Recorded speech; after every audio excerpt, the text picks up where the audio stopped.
Hello friends, welcome to my channel. Megastar Chiranjeevi గారి శంకర్ దాదా జిందాబాద్ Shankar Dada MBBS cinema మీరందరూ చూసే ఉంటారు కదా. అందులో హగ్గుకి ఎంత ప్రాధాన్యత ఉందో మనకి హీరో గారు తెలిపారు.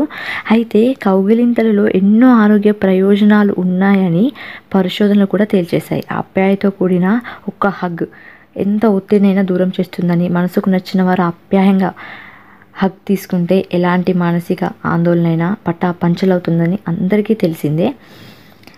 అలాగే కౌగిలింతల్లో పలు రకాలు ఉన్నాయట. అవేంటో మనం ఇప్పుడు తెలుసుకుందామా? అయితే దానికంటే ముందు మీరు ఇంకా మా ఛానల్ సబ్స్క్రైబ్ చేయనట్లయితే వెంటనే సబ్స్క్రైబ్ బటన్ క్లిక్ చేసేయండి. అని పక్కన ఉన్న బెల్ ఐకాన్ యాక్టివేట్ చేసుకోవడం మర్చిపోకండి, ఓకేనా? ఇక రకాలు ఏంటి అంటే బియర్ హగ్ గురించి ముందు మనం తెలుసుకుందాము. ఈ బియర్ హగ్కు ఎలాంటి వారైనా ఉక్కిరి బిక్కిరి కాక తప్పదట. ఎన్నాళ్ళో వెయిట్ చూసిన వారు కళ్ళెదుట వచ్చి నిలబడితే ఆనందాన్ని పట్టలేక అమాంతంగా వారిని కౌగిలించుకుంటారు. దీన్ని బియర్ హగ్ అంటారు. ఈ హగ్గులో ఎదుటివారి చుట్టూ చేతులు రెండూ చుట్టేసి వారిని గాఢంగా హత్తుకొని కౌగిల్లో బంధిస్తారు. ఆత్మీయతతో అందించే ఇలాంటి కౌగిల్ని అందరూ స్వాగతిస్తారు. ప్రేమికుల విషయంలో ప్రత్యేకంగా చెప్పనక్కర్లేదు. ఇలాంటి కౌగిలింతలు స్నేహితుల మధ్య కూడా ఉంటుంది. వెనుక నుంచి వచ్చి అమాంతంగా హత్తుకునే పద్ధతిని ఫ్రెండ్లీ హగ్ అంటారట. ఇలాంటి కౌగిలితో పలకరించేవారు మంచి స్నేహితులుగా గుర్తింపు పొందుతారని మానసిక నిపుణులు అంటున్నారు. ఒక వ్యక్తిని నమ్మి మృదువుగా ఆలింగనం చేసుకొని వారి భుజంపై తలవాల్చే కౌగిలి నమ్మకం కలిగిన వారి వద్దే ఉంటుందట. ఆత్మీయంగా దగ్గరకు తీసుకునే కౌగిల్ని పొలైట్ హగ్ అంటారు. ఇది స్నేహితులు, తల్లిదండ్రుల మధ్య, పిల్లల మధ్య చోటు చేసుకుంటాయి. సో ఫ్రెండ్స్, చూసారు కదా హగ్గులో ఎన్ని రకాలు ఉన్నాయో. ఇక మరిన్ని అప్డేట్స్ కోసం మా ఛానల్ సబ్స్క్రైబ్ చేసుకోవడం మర్చిపోకండి. Thank you so much.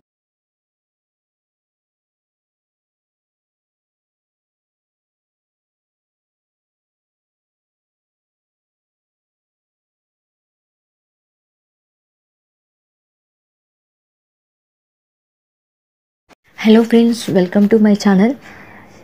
Megastar Chiranjeevi గారి శంకర్ దాదా జిందాబాద్ శంకర్ దాదా ఎంబీబీఎస్ సినిమా మీరందరూ చూసే ఉంటారు కదా. అందులో హగ్గుకి ఎంత ప్రాధాన్యత ఉందో మనకి హీరో గారు తెలిపారు. అయితే కౌగిలింతలలో ఎన్నో ఆరోగ్య ప్రయోజనాలు ఉన్నాయని పరిశోధనలు కూడా తేల్చేశాయి. ఆప్యాయతో కూడిన ఒక్క హగ్ ఎంత ఒత్తిడినైనా దూరం చేస్తుందని, మనసుకు నచ్చిన వారు ఆప్యాయంగా హగ్ తీసుకుంటే ఎలాంటి మానసిక ఆందోళనైనా పంచలవుతుందని అందరికీ తెలిసిందే. అలాగే కౌగిలింతల్లో పలు రకాలు ఉన్నాయట. అవేంటో మనం ఇప్పుడు తెలుసుకుందామా? అయితే దానికంటే ముందు మీరు ఇంకా మా ఛానల్ సబ్స్క్రైబ్ చేయనట్లయితే వెంటనే సబ్స్క్రైబ్ బటన్ క్లిక్ చేసేయండి. అని పక్కన ఉన్న బెల్ ఐకాన్ యాక్టివేట్ చేసుకోవడం మర్చిపోకండి, ఓకేనా? ఇక రకాలు ఏంటి అంటే బియర్ హగ్ గురించి ముందు మనం తెలుసుకుందాము. ఈ బియర్ హగ్కు ఎలాంటి వారైనా ఉక్కిరి బిక్కిరి కాక తప్పదట. ఎన్నాళ్ళో వెయిట్ చూసిన వారు కళ్ళెదుట వచ్చి నిలబడితే ఆనందాన్ని పట్టలేక అమాంతంగా వారిని కౌగిలించుకుంటారు. దీన్ని బియర్ హగ్ అంటారు. ఈ హగ్గులో ఎదుటివారి చుట్టూ చేతులు రెండూ చుట్టేసి వారిని గాఢంగా హత్తుకొని కౌగిల్లో బంధిస్తారు. ఆత్మీయతతో అందించే ఇలాంటి కౌగిల్ని అందరూ స్వాగతిస్తారు. ప్రేమికుల విషయంలో ప్రత్యేకంగా చెప్పనక్కర్లేదు.